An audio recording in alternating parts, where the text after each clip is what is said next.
Hello, my name is Faricio. I'm going to present assignment number 3, student A. Hi, I'm at an electronic store looking for a birthday gift for our friend. His birthday is next Saturday. Can you help me choose between three devices: a smart touch, wireless earbuds, and a tablet? Student B, sure use options are you considering? Student A, I'm thinking about a smart touch, wireless earbuds, and a tablet. You, what does he use or late amount? Student B, he uses every day they are more practical than a tablet. Student A, do we think the earbuds are better than the smart touch? Student B, for him, yes, the earbuds are lighter and more comfortable.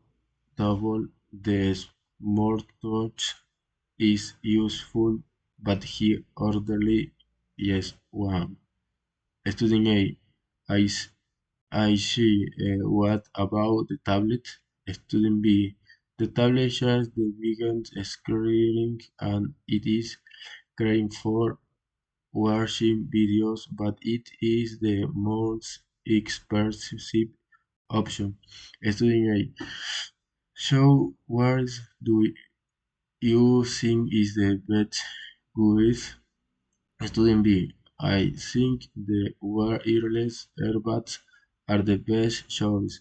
They have better sound quality and long battery life than many other devices.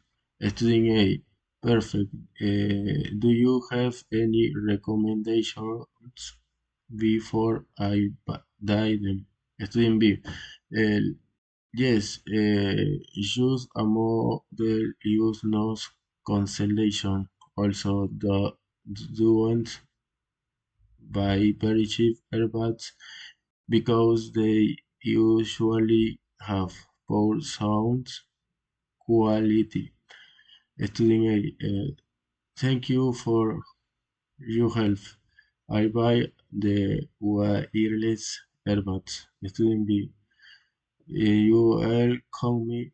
I shop he loves them. Gracias.